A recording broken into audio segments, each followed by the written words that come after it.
Welcome to Sausage on a Fork, a podcast dedicated to the UK's longest running children's drama programme, Grange Hill. My name's Neil, and in each episode I'll interview a former cast member about their life before, during and after their time on the programme.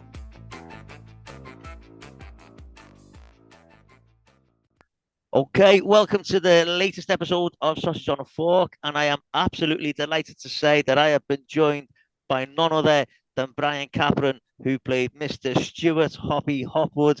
Brian, welcome to Sausage on a Fork. It's a pleasure to be here, Neil. Thank you for coming on. So what we'll do, Brian, is we'll start the way we start every episode, and if you can tell us how you first got into acting. When I went to school, I went to a grammar school in Sunbury on Thames, and in those days you didn't have drama on the curriculum, but you did do school plays. And a feature of my career is when people have dropped out, I've been lucky enough to suddenly step in. What happened was I auditioned for a very famous play called The Crucible, which you might have heard by Arthur Miller, I went up to audition for it, and I didn't get any parts at all.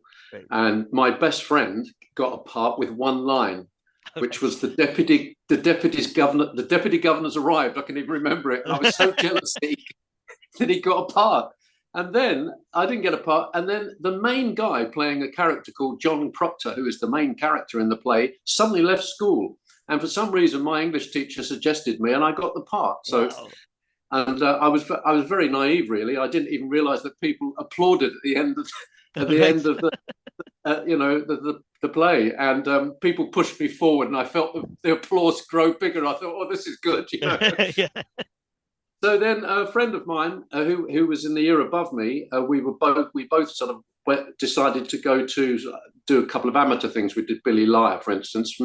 Then someone said you should be an actor, because we had no idea how to be an actor. I lived on a council estate in Staines, near London Airport.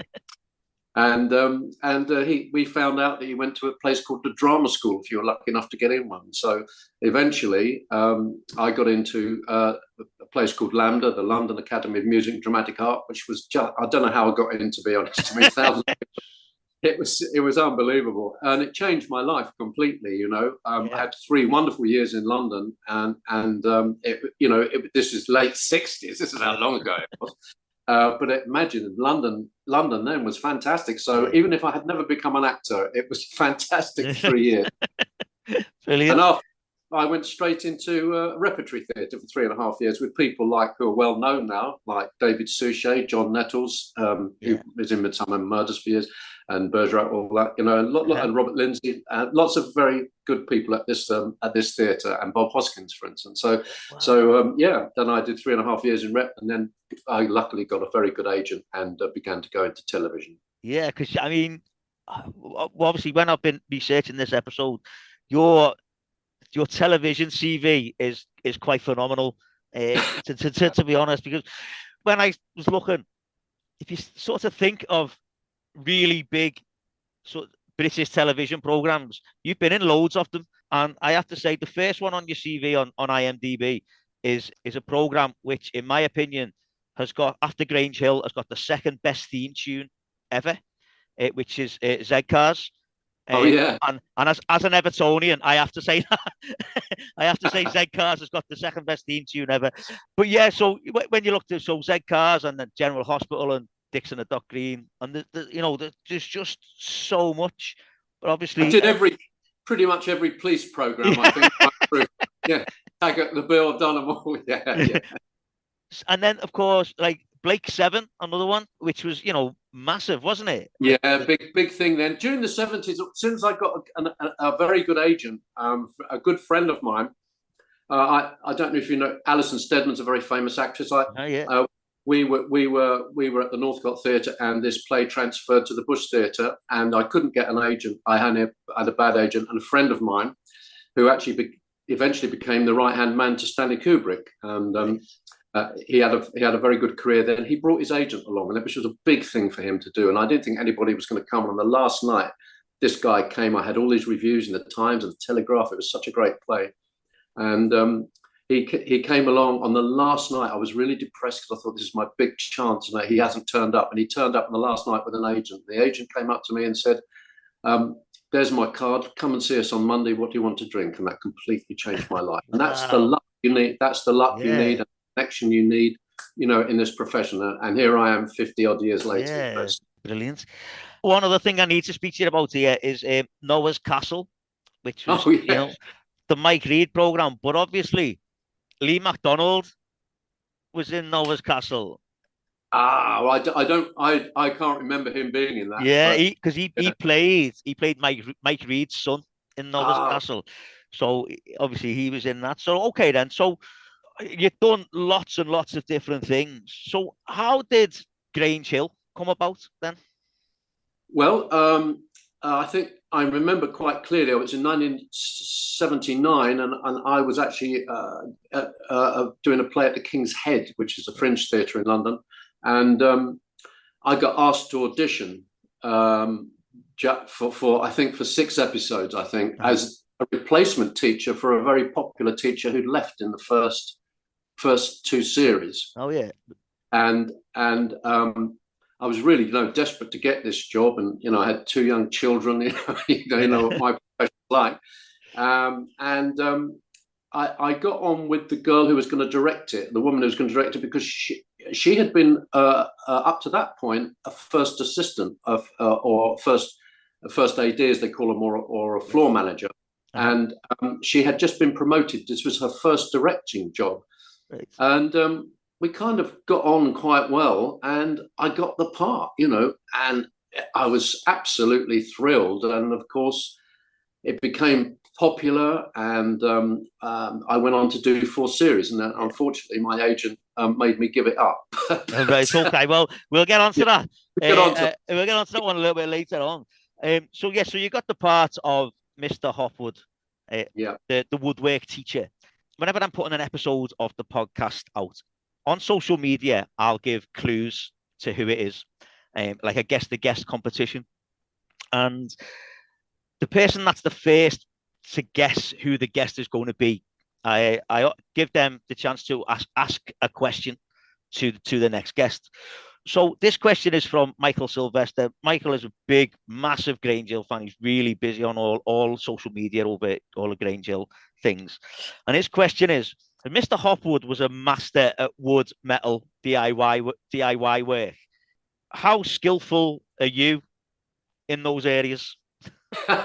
Well, interestingly, one of the only, what we called O-levels in those days, one of the only one I got. I only got 4 first time round. Right.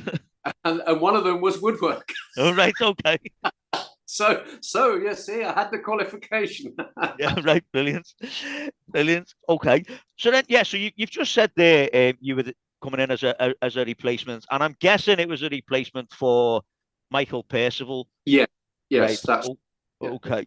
Who played Mr. Mitchell, of course. And the very first scene that you're in, you were telling off 3 of the lads for giving someone the bumps, because apparently there'd been some terrible accidents beforehand where children had been given the bumps. And I just think that's just a brilliant thing for teachers to be saying, like, you're not aware of the accident that's already happened. But can I just ask as well, were you aware of Grange Hill at all before then?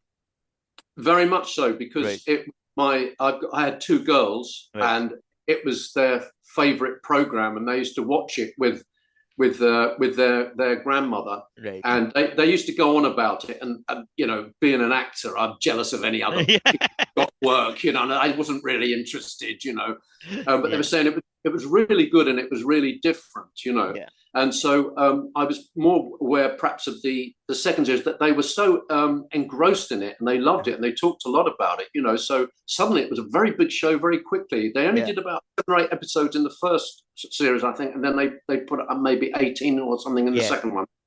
And because I was up for the 3rd one, and as I say, there, Michael Percival, I don't know why he left, but there's a case in point where I've replaced someone, Again, theme of my career. So, Brilliant. Okay. And Mr. Hopwood loved using the classic line, "Hands up if you're not here today," which is a massive thing. Teacher, like I work in a school, and teachers will still say that now.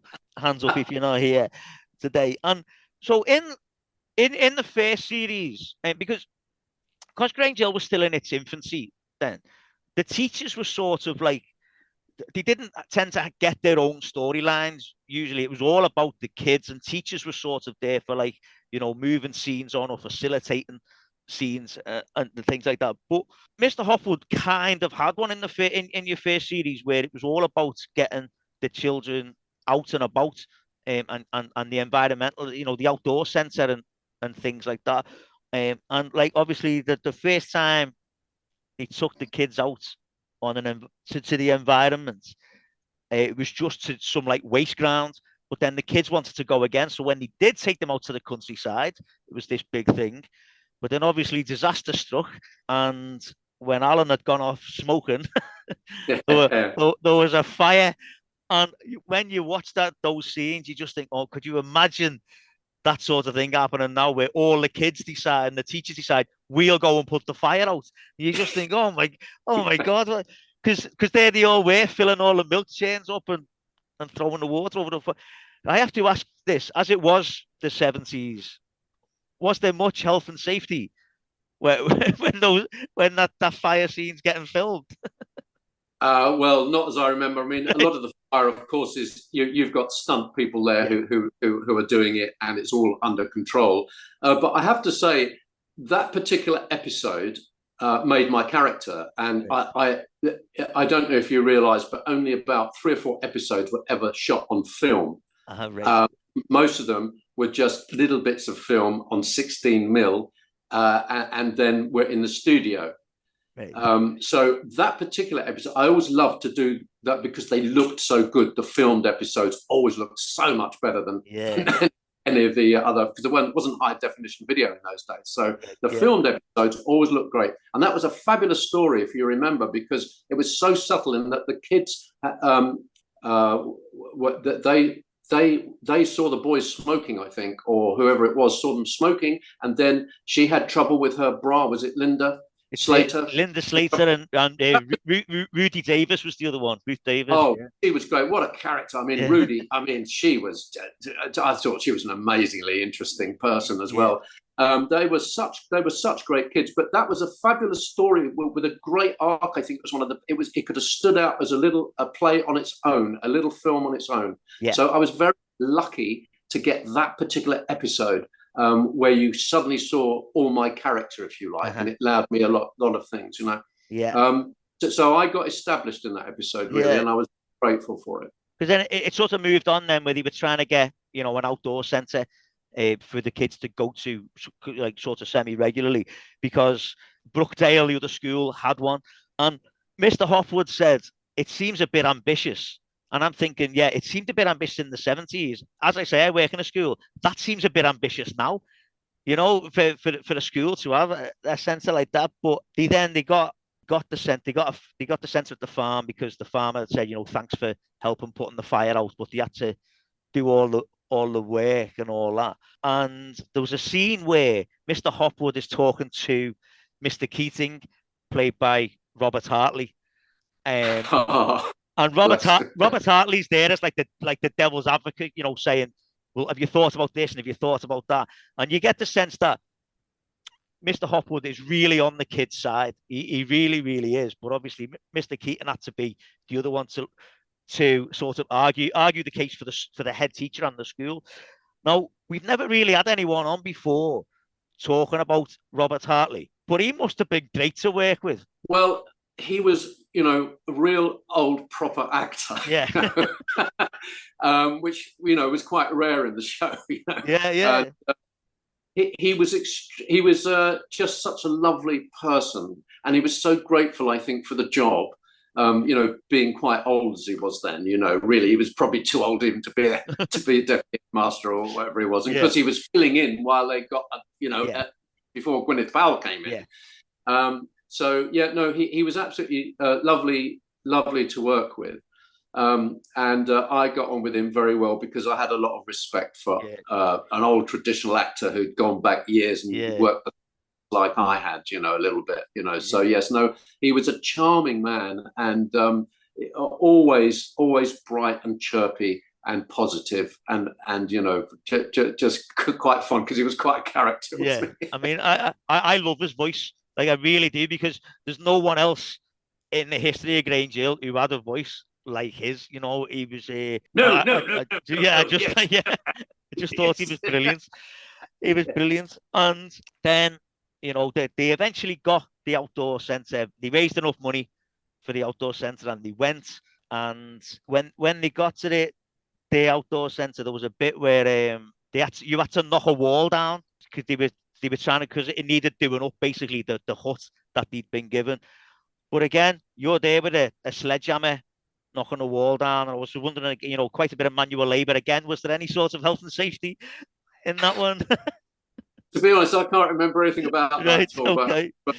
But always, obviously, people were careful, but not as careful as they are nowadays. Yeah.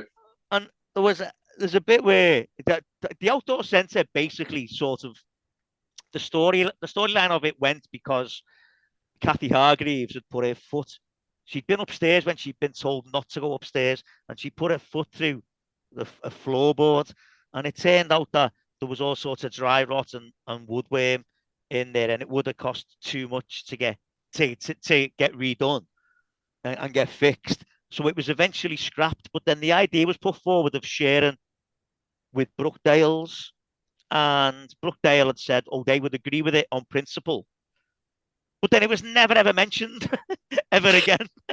It was gone. Now, what I've heard, and I don't know how true this is, that series was 16 episodes when it should have been 18. But there was something to do with the big cuts at the BBC, meaning that the last 2 episodes had to be scrapped or something. Can you remember anything about that?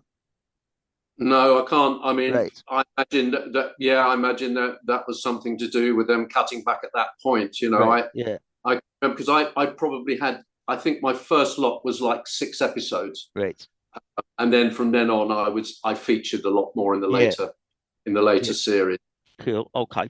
And there was one other thing I wanted to talk about. There's a bit where there's a woodwork lesson going on, and this is when you're with the younger ones, so the likes of Pogo and Andrew Stanton's sister, and Tracy Edwards was there, played by Manda Mealing as well. Oh.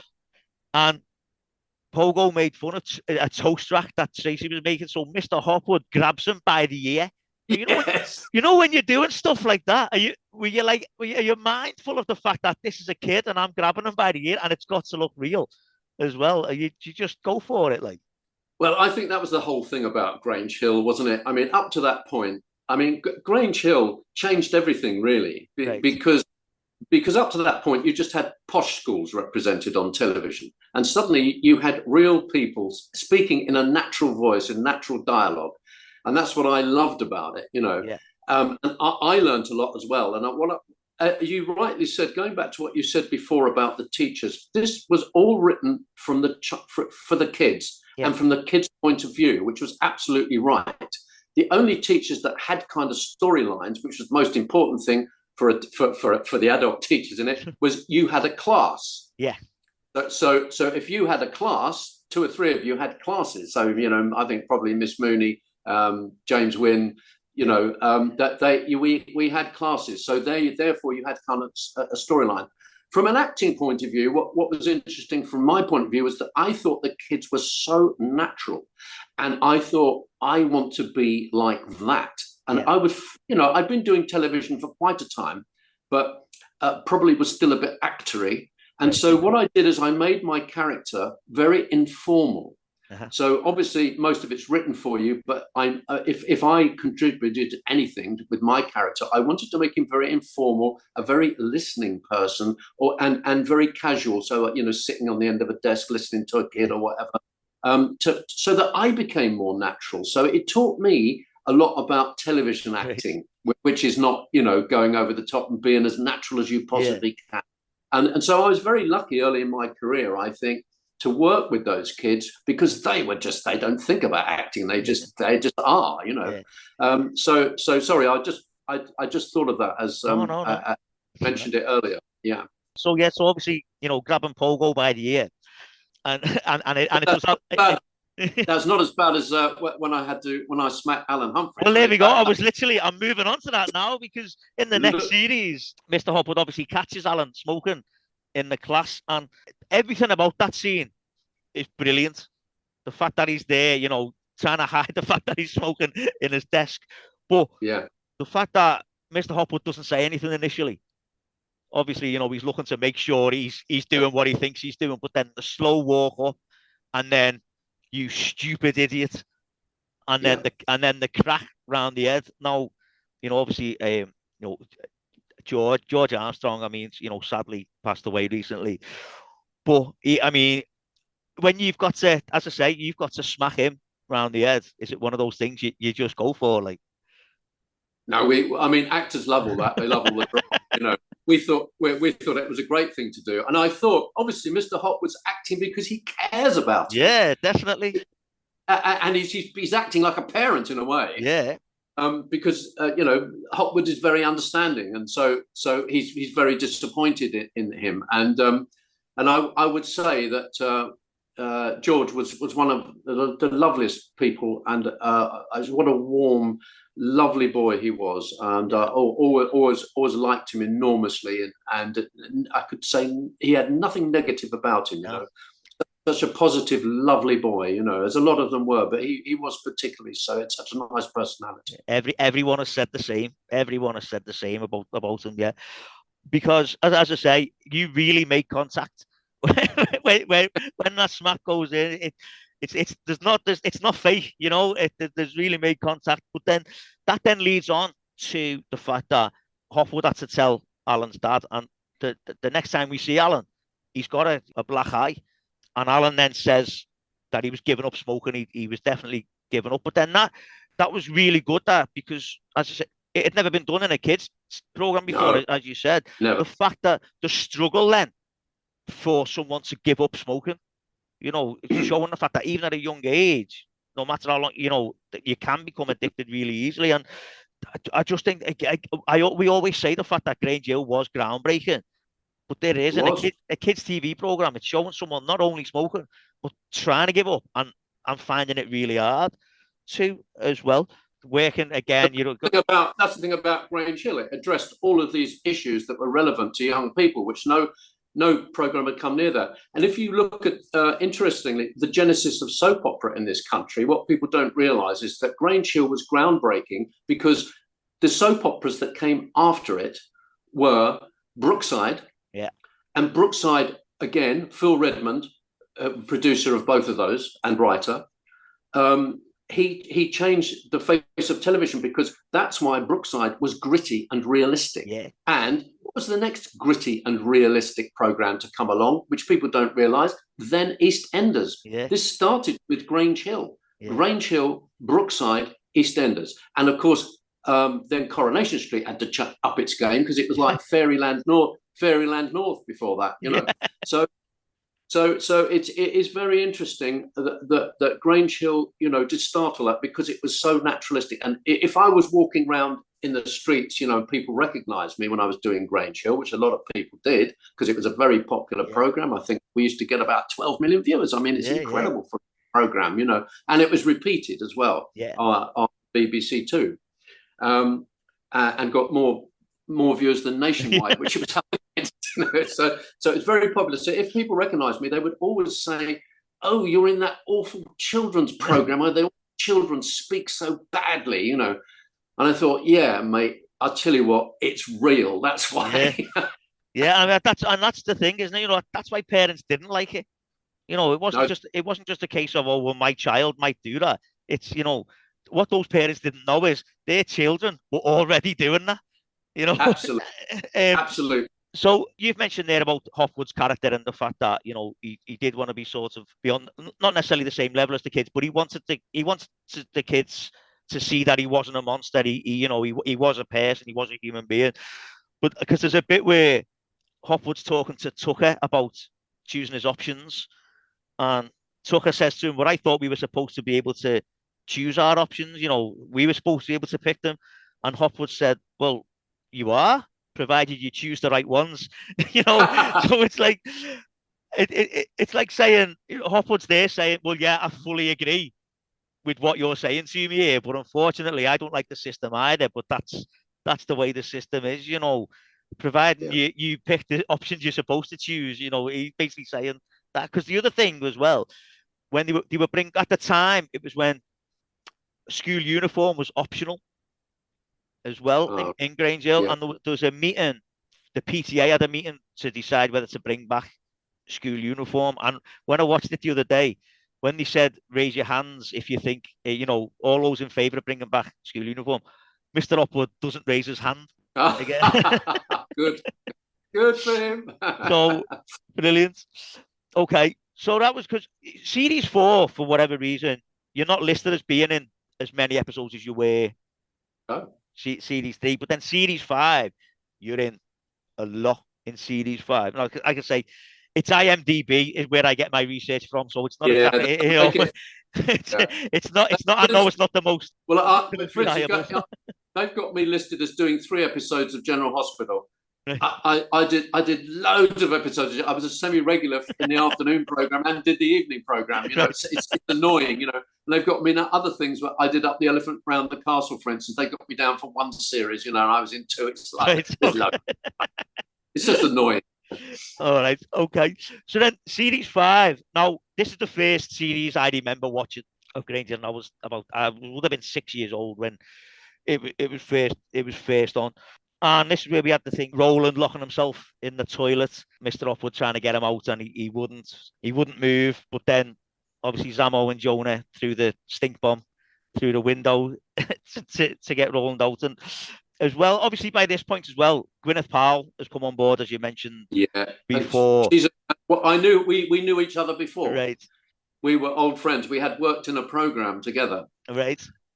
Yeah. Yeah. Called Beryl's Lot. Right. And we had such a laugh in that, and we we were rehearsing in London. It was shot up in Leeds, but we were rehearsing in London. And why we became good friends is she was playing the girlfriend of one of the characters, and I was the son of Beryl. And for some reason, I can't remember what happened, but I was supposed to have a broken arm. And in rehearsals, I just used to pretend I had a broken arm, and I don't know. We just found it very funny one day. We couldn't stop giggling, and the director sent us home. Wow. Yeah, sent us home, and of course, we just thought that was hilarious.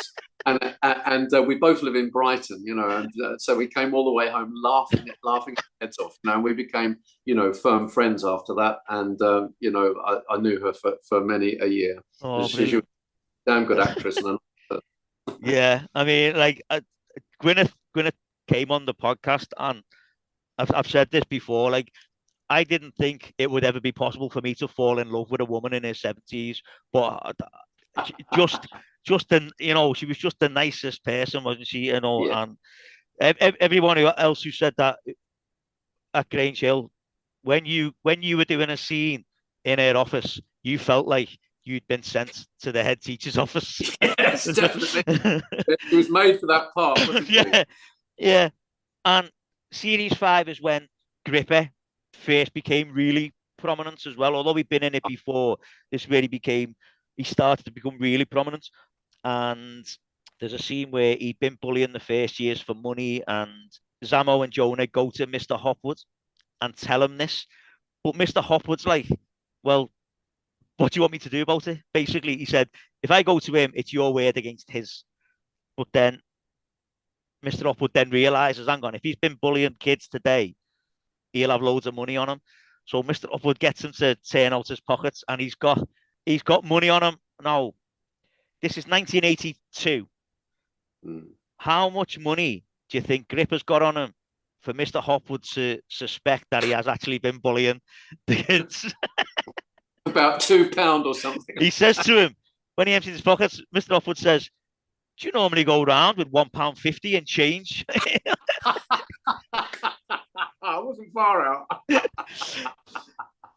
So anyway, Mr. Hopwood tells him to go and give the money to the school fund. Mate, and I just think that's great. Do you normally go around with £1.50 on you? Yeah. Yeah, it would be the answer now, wouldn't it? Yeah, of course. And there was also the relationship started, I think, between Suzanne Ross and Mr. Hopwood, because there was always that dynamic. And I think because Suzanne hated authority, she saw Mr. Hopwood as sort of being less authoritarian than everyone else, even though he had to and do his job. And this is another thing of its time where, you know, unemployment was rife. You know, chances of getting a job weren't always great. And Suzanne Ross says to him, she'd been bunking off school basically, and Mr. Hopwood was talking to her about bunking off school. And then she said she didn't see the point of school. She didn't see the point of homework because you don't get extra dole money for having O levels. And, you know, it's that thing of Grange Hill showing things from a kid's point of view. It's the fact that, you know, after school, you're going to have to try and get a job. And in the early 80s, there wasn't always a great chance of that, was there? And then, you know, as we say, Suzanne had been bunking off, and then Mr. Hopwood caught her working in a shop when she was too young to be working there, basically. So he had to tell the manager that she was underage, but he also said he wouldn't report it, take it any further. So I think he'd report it for the truant and the bunking off, but not for that, provided that she came to school regularly. And she did, but she didn't always wear a school uniform when she was there, just to be that little bit rebellious, still keeping that rebellious streak in there. And like I said, there was the bit with it, you started working as well with Mark Savage. This really becoming really prominent. My favourite character, I have to say. I mean, just how good was Mark? Well, I thought Stebson was just a fabulous character, and he was such a nice boy. I remember we in those days we were in BBC Television Centre, and they all used to be in a big changing room together. They had the boys and the girls, and then, you know, we all had our own dressing rooms. But I remember once he wouldn't come on the set because he had a bite on his neck. And it was so sweet. He was so shy. Oh, no way. And I thought, what a sweetie. You know? And there he was playing this bully. Yeah. And there he was. He didn't come out of the changing room. Oh, bless him. You know, it was so funny. I thought he was great. I'm gonna have to look for that episode to see if there's any, like, if he's got his neck covered in any way. Like, I'll have to look out for that one. Oh, brilliant! Now, there's another bit again. Pogo Patterson again. No, Pogo was really obnoxious, wasn't he? In his younger years, like, he was quite obnoxious. And there's a bit where they're talking about their options again and what they want to do when they leave school. And Pogo says that the boys should get to choose their options first, because they have to go to work when they leave school, and all the women have to worry about is staying at home, looking after their houses. So someone says, what about the women who aren't married? Now, this is Pogo Patterson says this. Well, that's their fault, isn't it? They should make sure they get a husband. And Suzanne Ross hits him. And Pogo tells Mr. Hopwood, and can you guess what Mr. Hopwood's response was when Pogo says Suzanne had hit him after this conversation? Well, I think he'd be on Suzanne's side, wouldn't he? He said, yeah, and you deserved it as well. Yeah, and there's one, I think, sort of Mr. Hopwood's most famous storyline that he was involved with. Can you guess what I'm going to say? Claire Scott, yeah. Okay. That was the most controversial episode, I think, of all time in those. Yeah, I think it would have been. I mean, it was really, really controversial. And I'll tell you a funny story about it. Can you explain what it was, first of all, then? I can't remember really the lead up to it, but I remember it's about her diary. Yeah. Claire had developed a bit of a crush on Mr. Hopwood. Yes. So, and her mother finds the diary under the bed. Yeah. And this pertains to the story I was going to tell you. Right, okay. That obviously it was a very contentious storyline, a very kind of difficult line to tread, as it were. And they were very careful with the dialogue. And they changed it and had to soften the dialogue a little bit. But it was very funny because there was a kind of double entendre in the diary as the mum looking at it, and you hear Claire's voiceover reading out. And I can't remember the exact, but it's something like she said, she went out with Stuart Hopwood to the pictures, as we'd call it in those days, I guess. Yeah. And then he took me back to his flat. He put on the hi-fi, poured a couple of drinks, and gave me one. Yeah, well, of right. course, they were so trying to not do anything like that. And I realized when it came out, of course, it could have been taken another way.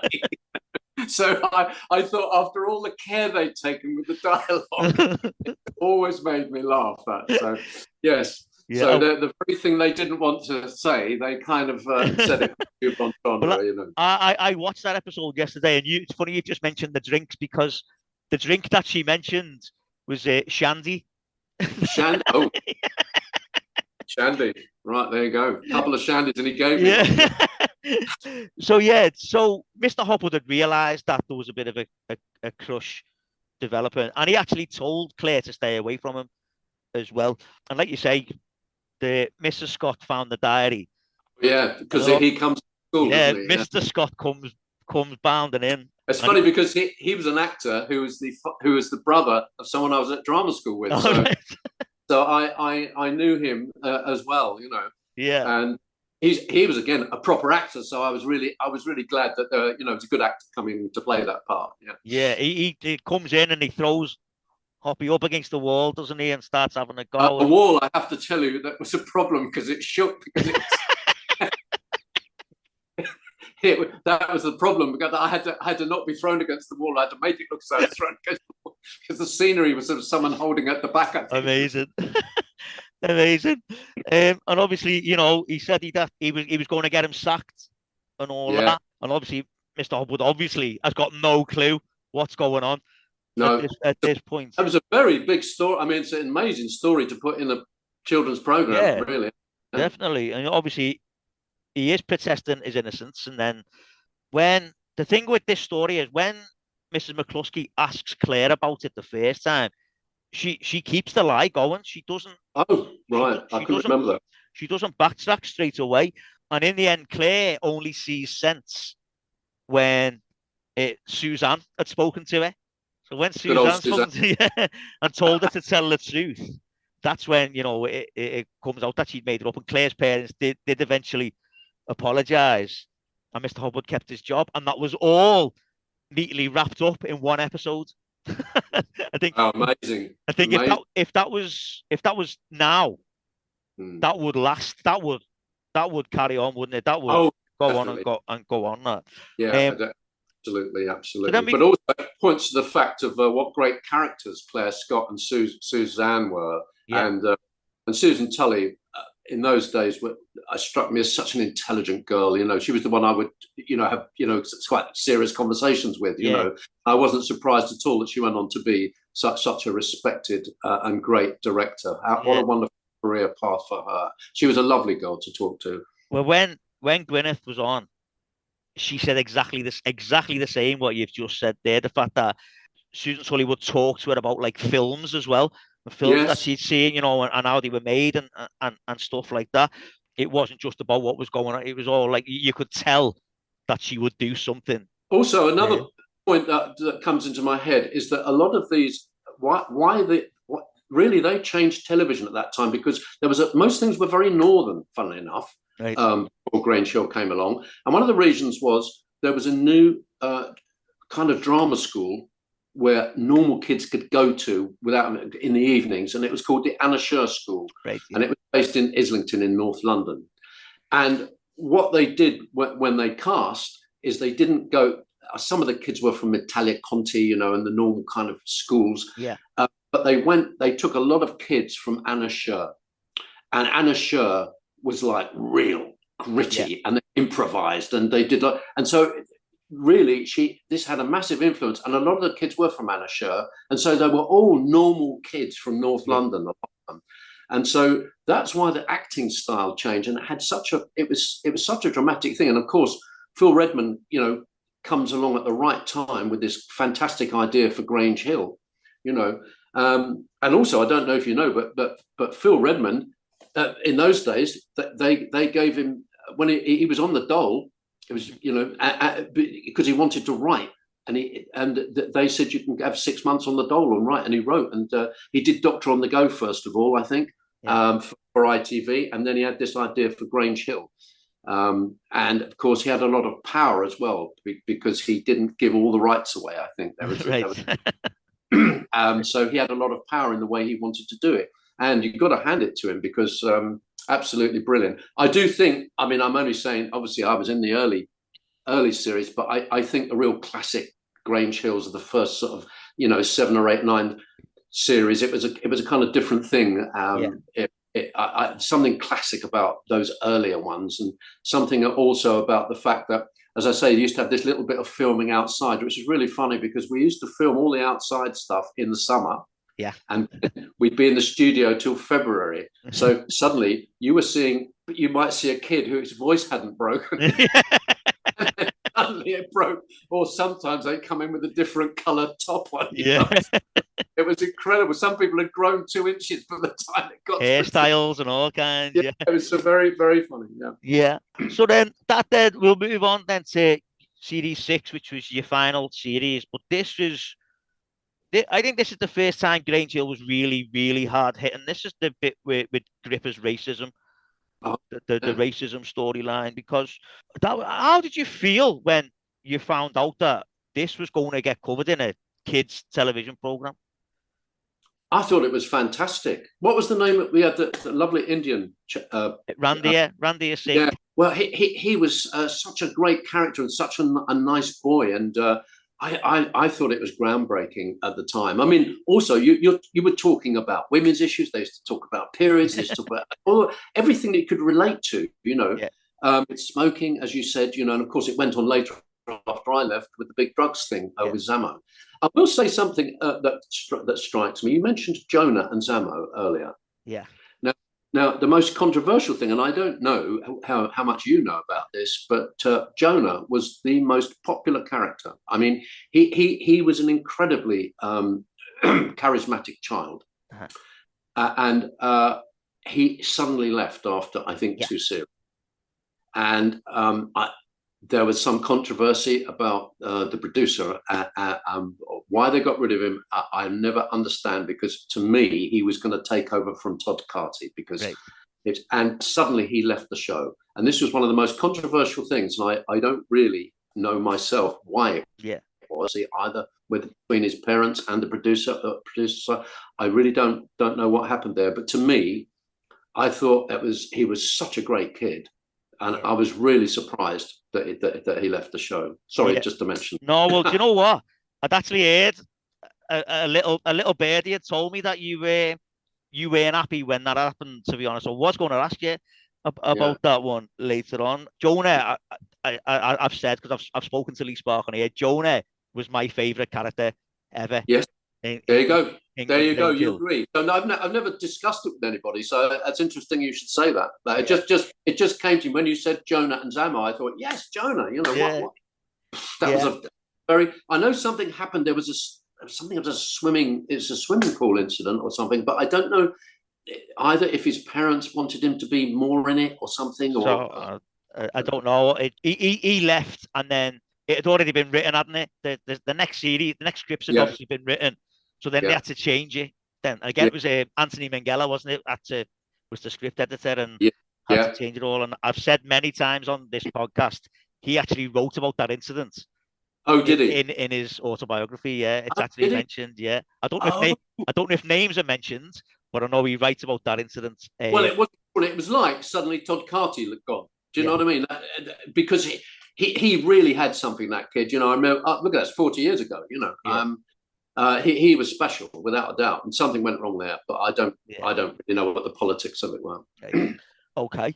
So it was the racism, of course, in Series 6, and Mr. Hopwood stops one of the very first sort of gang fights that was taking place about to take place. There was Gripper's gang and there was Woody's gang, and then he actually spoke to the class about the fact that there was sort of racist overtones. He was picking up that there was racist overtones going on. And then there was another thing with Suzanne Ross, where Stupot told Mr. Hopwood that Suzanne was planning on running away because she was fed up with everything as Suzanne usually was, to be fair.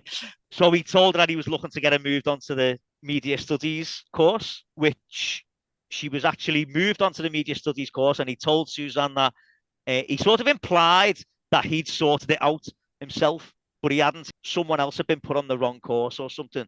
So a place had become available, so he told Suzanne, and Suzanne went into she found this out. She had to go, and then she came out of the toilets with her hair all done. Oh yeah, I remember all the punk rocker stuff and that was and quite everything. a famous scene as well, wasn't it? Yeah.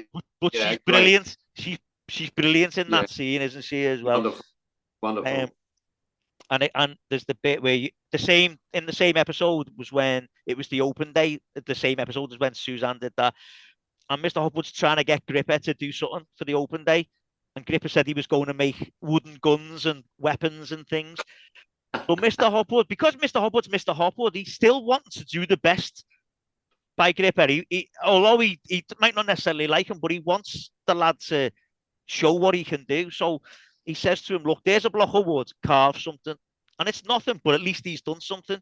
So he goes the open day with it, but no one's paying him any attention because of Glenroy's Rastafarian project going on. And obviously, Gripper doesn't like that because obviously Gripper was a racist. So Gripper then sabotages the whole thing.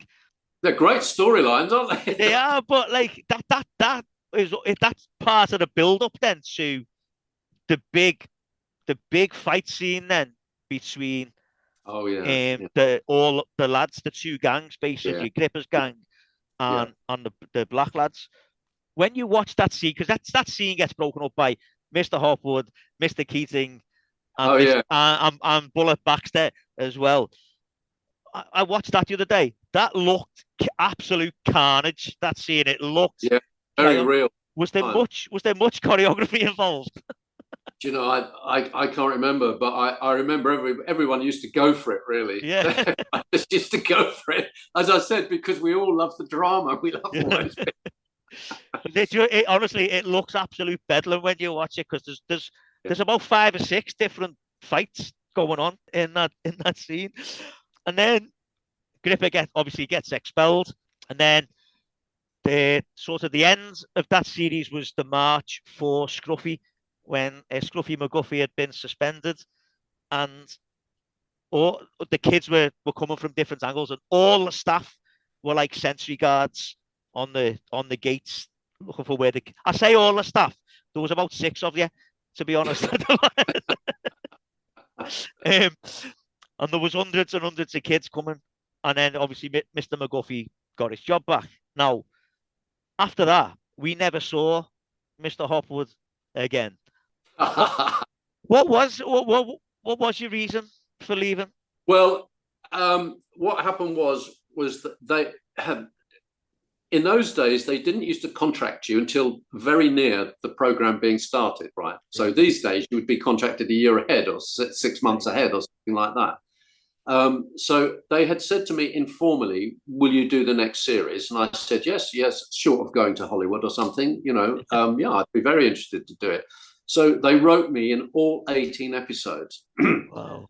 Well, about a month before it was due to start, my agent rang me and said, I've just had Grange Hill on the phone, and I've told them that you're not doing any more. And I went, pardon? I said, perhaps just do one more series, because I had 2 young kids. Yeah. And she said, no, you don't want to play a nice teacher for the rest of your life, do you? And I said, well, no, but, and she said, well, can I come and talk to you about it? She said, yes. I went up to London and I sat with her and she said, Brian, you've got to leave this now. You don't want to be stuck here forever. It's 4 years you've been doing it. So you've got to go off in a different direction now. And she said, unfortunately, she said they were very angry and you won't ever work for this producer or this director ever again, which was true. And so I was very conflicted about it, because I felt very sad, but I had given myself to it for 4 years. And she felt at that time it was very important for me to go in a different direction. Wow. And when you look at it in a way, it was the right decision Yeah. for me personally, because immediately I went off and did lots of different things. I did a comedy series, and went in a completely different direction. So in a sense, it was right. And if you look at Gwyneth, for instance, Gwyneth stayed in it for 11 years. Yeah. And in a way, I'm not saying it killed her career, but she was a very, very accomplished actress, and so it's a very difficult decision. And I fell out. Phil Redmond. Well, I thought, how are they gonna? I wonder what they've done with me. And I watched the next series to see, and they said they thought of the worst, most boring place to send me to, and they said he's gone to Milton Keynes. That's what. So they were so pissed off with me, and I really for years I knew that Phil Redmond was really angry with me. Yeah. And funny enough, we only made it up at the last. We have these reunions every now and again. You must know. I think the last one was the 35th anniversary, and I sat near him and chatted to his wife and that, and I explained to him what happened, and I didn't have a choice in the matter because my agent, a very prestigious agent, and I had to take her advice. She was giving me her career advice, if you like. Yeah. And so that was why. So I was very, very sad to leave, and I was a shock to me when she said you're not, because I thought, oh my god, because it was such a good job, because you started in wherever it was June and it went round to February, but you weren't in it all year like a normal soap, so you had 2 or 3 months off to do other work, and also it got repeated, so it was pretty good money. So I was choked myself. So that's the story. Oh, right, okay. But what's interesting about that is Grange Hill then replaced Mr Hopwood with Mr Howard, which meant there probably wasn't. You didn't need to change. And all my dialogue. and they literally just changed a few letters in the surname. Mr Hopwood to Mr Howard. Okay. Yeah. So then after Grange Hill again, when I said before about the list of the gentle touch, mind there, which must have been great working with George Cole. Anyway, well, funnily enough, it was great, and I did Midsummer Murders a few years ago, and he played my dad, and it was his last appearance on television. Wow. And it was one of the I have to say, it was one of the best Midsummer Murders. It's called Shot at Dawn, and I know it's one of John Nettles' favourite. It's a wonderful episode, and he played my dad in it, and he was so moving. And what a lovely man. And in a sense, it was like a circle had been completed. To him all those years later was absolutely lovely. So I did all those, all those kind of programs. But you did you did comedies as well, didn't you? Because you did Up the Elephant Round the Castle. Well, I did. After that, I did a series called Full House, which a lot of people don't remember. Right, but I'll be honest. That's the first thing I remember seeing you in after Grange Hill. And well, I tried to be a very different character. I can vividly remember one episode of it where they think that the wife is having sextuplets. If I remember rightly, that was the storyline behind it, and it turned out that she wasn't. But Roger Sloman was in that as well, wasn't he? Good actor, very good actor. And he was in the first series of Grange Hill. Oh yes, he was. That's right. Also, Sean Arnold was the headmaster in the first series, and I worked with him on Bergerac. So, right. Of course, And I sadly he died, and I went to his. This is was it earlier this year? Or last year. Last year, I think it was. Yeah. Or was it this year? We went to the Actors' Church and had a memorial service for him, which was fabulous. And John Nettles spoke really, really movingly about him, because Sean was a fantastic character. But Roger Sloman, lovely. Yeah. And the thing about Up the Elephant Round the Castle, when I was looking at the cast, a lot of the cast there sort of like not necessarily cut their teeth, but became known for other characters like Anita Dobson, Sue Nichols, and absolutely. John Barden as well, Brian Hall, Johnny Barden. I was in rep with him with John Nettles. Right. Wow. What a character! And do you know what? He was an accountant, and he became an actor when he was like 32 or something. And he was a real character. Yeah, lovely. I knew Johnny very well. And he's brilliant in everything he's in. Yeah. And of course, Sue Nichols was that's the first time I worked with Sue Nichols. And of course, little did I know that I'd be working closely with her later on, some years later. Brilliant. Brilliant. And then, there's just so much, as you said, the Bill and EastEnders we get in as well. Have I got that? Yeah, right? You've done a bit there. Yeah, I got well, at the time I was disappointed because what happened there, I was married to an Asian girl in it, and she went to the, I was her husband, a very middle class husband, and she went to the EastEnders producers because she had her own theatre troupe that she wanted to take to India. Right. And she said, could she have 3 months off to take her trip to India? And they said no. So she said, right, I'm leaving. So suddenly that was me finished as well. But in a way, it was great because I never would have got the part in Coronation Street. Later. Okay, so we have to talk then about Corrie. We have to now obviously you became known as for Richard Hillman, but you'd been in it years before, hadn't you? As another character. As a social worker, Don Worthington, And then this, I can't believe it was like 20 years ago either. It's so fresh in my mind of the storyline, the fact that you became, got the part of. They've repeated it on ITV3, classic Corrie, so they've repeated the whole thing. so I've had quite a lot of people getting hold of me. I love the fact that something in the year 2002 and 2003 is now considered classic as well.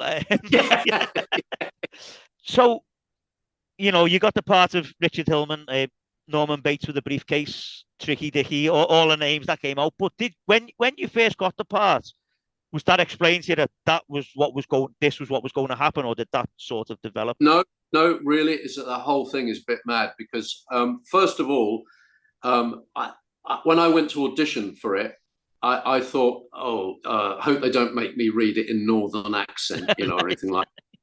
So, and on the day, funnily enough, I had a really bad tooth abscess, and I had to ring up a dentist and go to get an emergency antibiotics from a chemist before I got on the train. I had to go all the way up, and I thought, this is a waste of time, because I couldn't believe that people who were in Coronation should be really Northern, I thought EastEnders is my drop, and I've had my chance, and that hasn't happened. But never mind, this is a waste of time.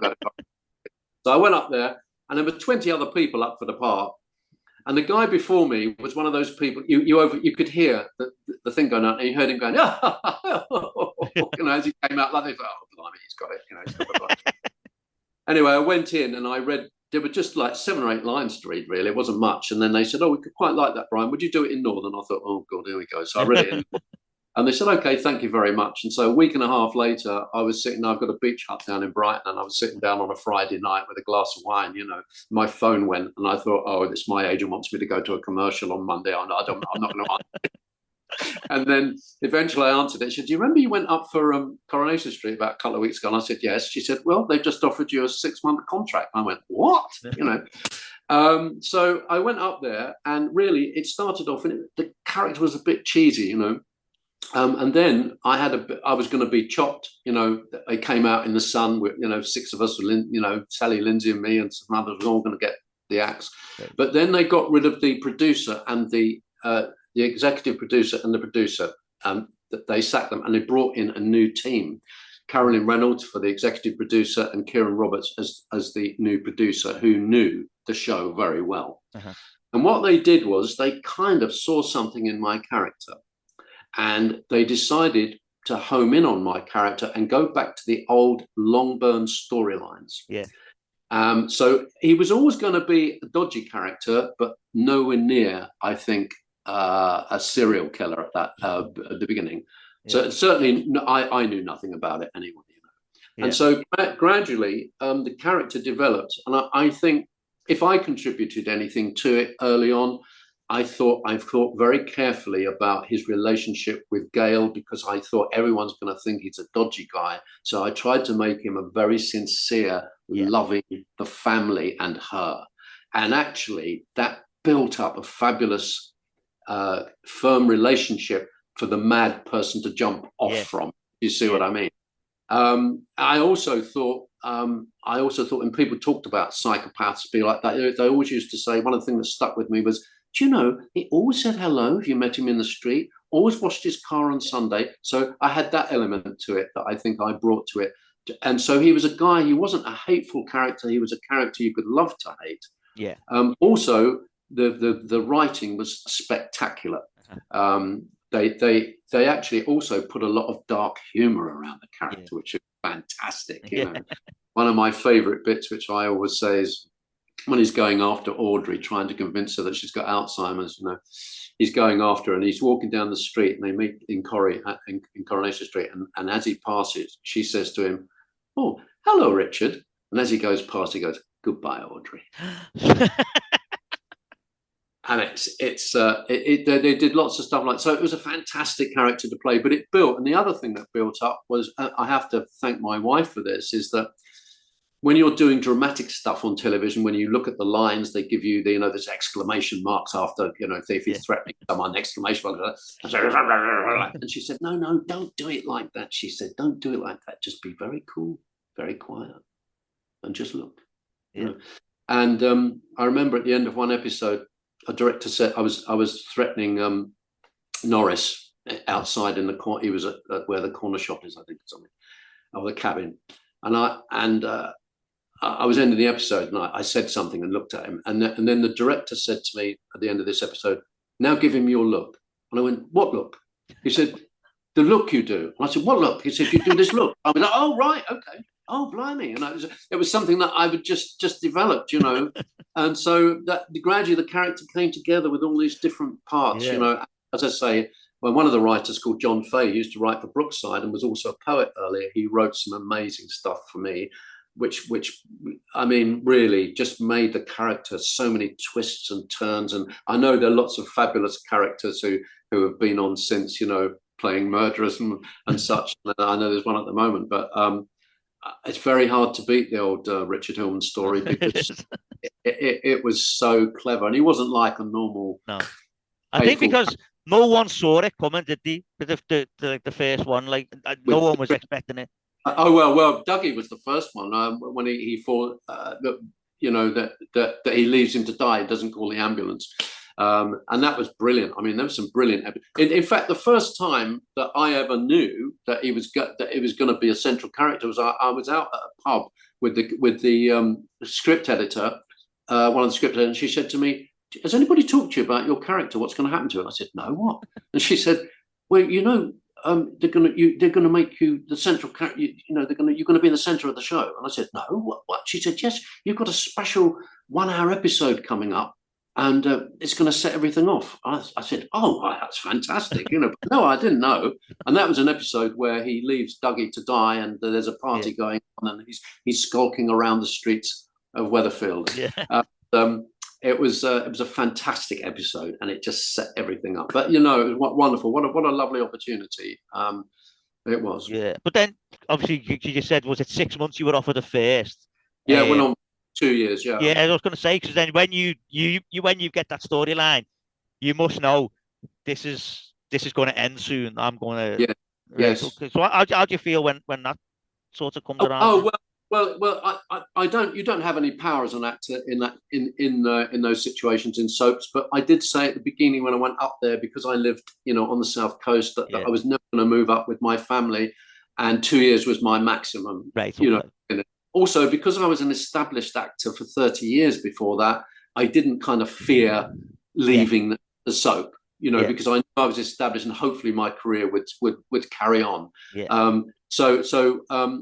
Although it's very difficult, isn't it? Lots of actors stay in soaps, and I understand because of the insecurity of it all. So I guess I was in a better position in that I was, if you like, a fairly established actor, and it gave me a leg up. I nearly had very big, like Hollywood things happen to me that fell through. But after that, Where the Heart Is picked me up, and I did 3 years in that, and my career hasn't gone like soared. But it's been very nice. Thank you very much. Yeah. And I'm working. So that was because of Coronation Street. And how funny that the two things that my agent was worried about was me being typecast as this nice teacher, 40 years ago.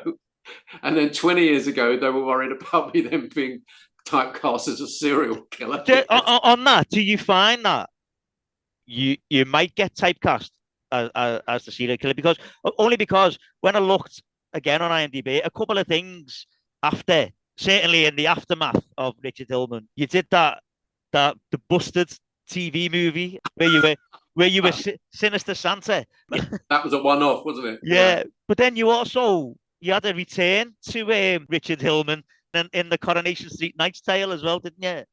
Yeah, well, the trouble is that I wanted not to be involved in anything like that, but then Kieran Roberts, the producer, who loved my storyline, and it was the first time that Corrie had won a BAFTA on the back of that story. He rang me up personally to ask me to do that as a favor to him, and I also knew the director who was doing it, so I thought not many people are going to see this anyway. Do you know what I mean? So I did it, and it was actually a real laugh, and I think very, very funny doing that. The other thing that he got me back for was the Coronation Street musical, which is another. Oh, mate, that's a story and a half. But anyway, so that's why he asked me to. What I like about Knight's Tale is the fact that when we first see your character, he comes out the water. Yes. And he says something like 7 years, however many months. He said, "That's my new record for holding my breath underwater." And I just think that's tremendous. He was called Dickie, wasn't he? Dickie the boatman. He was called. Yeah, his cousin. Wasn't actually Richard Hillman. Yeah, because no, Norris is like they're very, very similar, aren't they? Those two, like. Now, yeah. So that's what I was saying. Do you find that you got like sort of people expected you to be that sort of character after Coronation Street? Yeah, I suppose so. But in a way, it was quite nice because I did. If I had a plan, which is very difficult in my profession to have any sort of logical plan, it was to get known on television in order to do the theatre, which is my first love. So I started off in the theatre and did an awful lot of theatre, and so that's what happened. So really. I've done the odd television thing, but I've done a lot of theatre, a lot of lovely tours, and doing some lovely thrillers, and also, I've done musicals. I did Guys and Dolls, at West End and tour, Rocky Horror Show, some fabulous big musicals that I've done.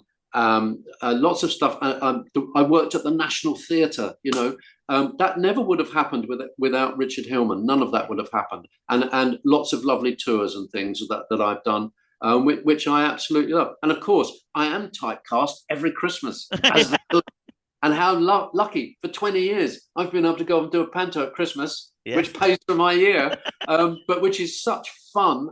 And also it's humbling because I then work with a lot of actors and actresses, very talented, more talented than me, who can really sing and dance, and it makes me realize how lucky I've been because as I say, I haven't had a thunderingly soaring career, but it's been a very comfortable and a lovely career and a privilege to do what I do.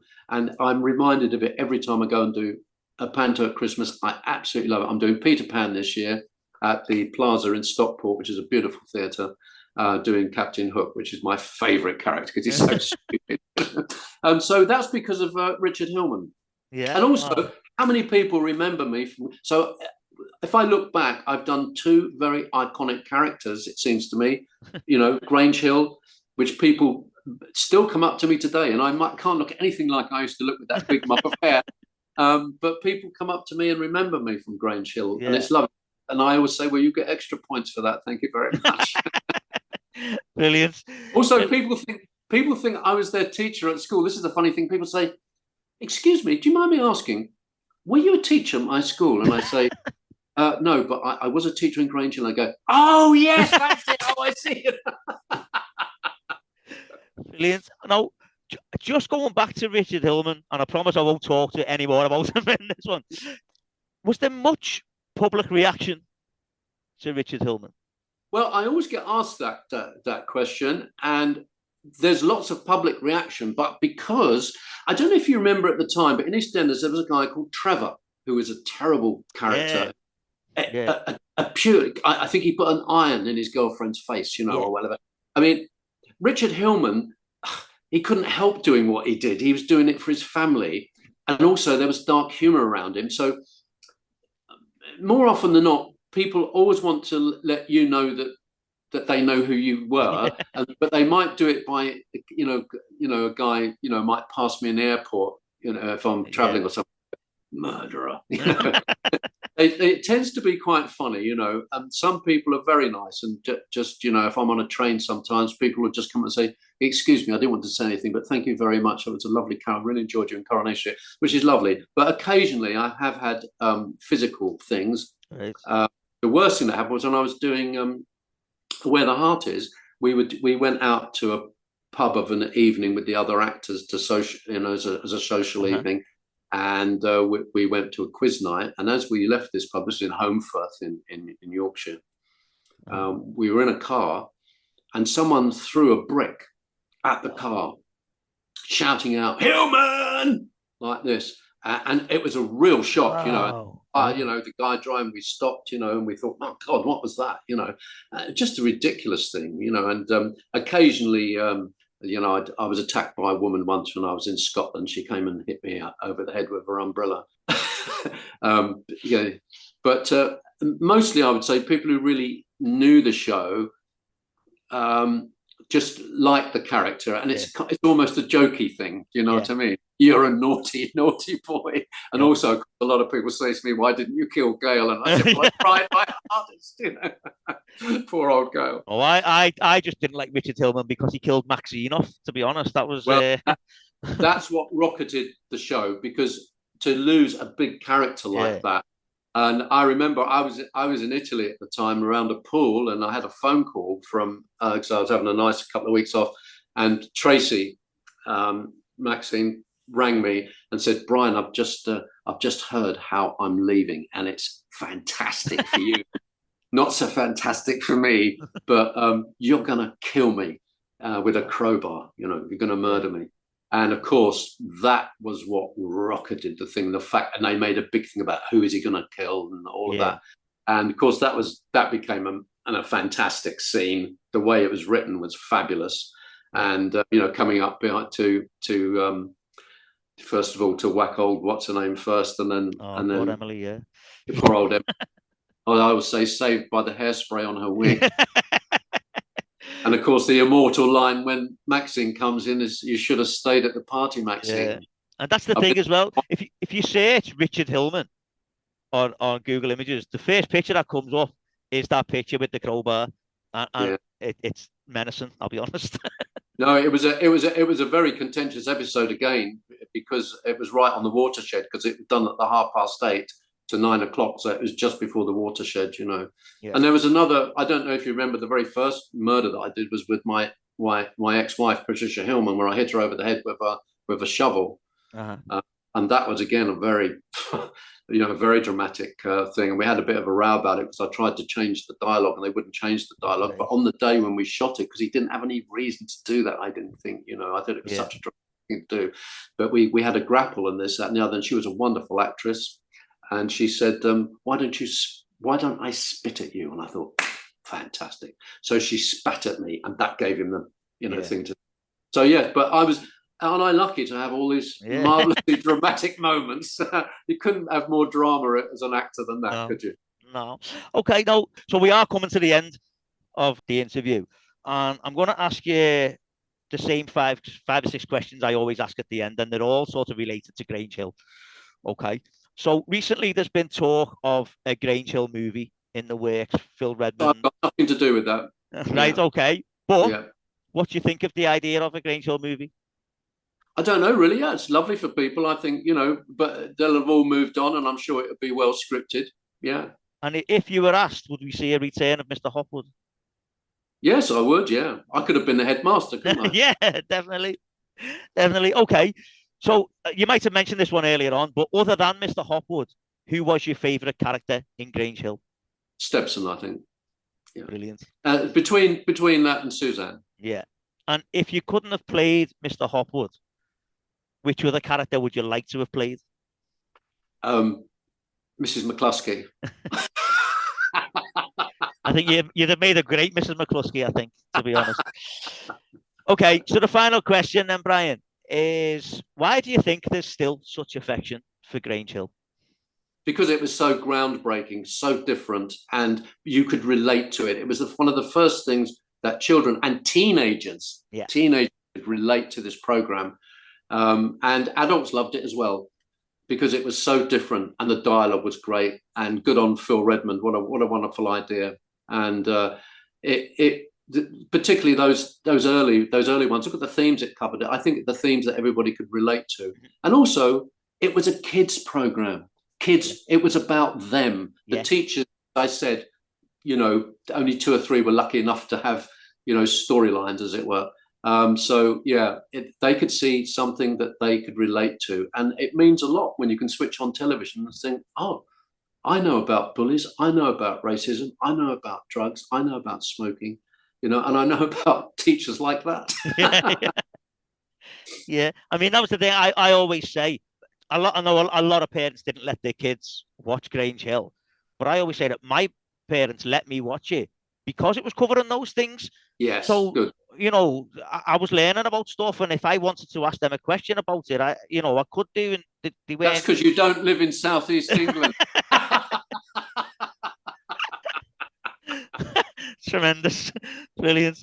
Well, Brian, thank you so much for coming on. It's been great talking to you and hearing your experiences, not only Grange Hill, but as Britain's most hated man, as you were once as well.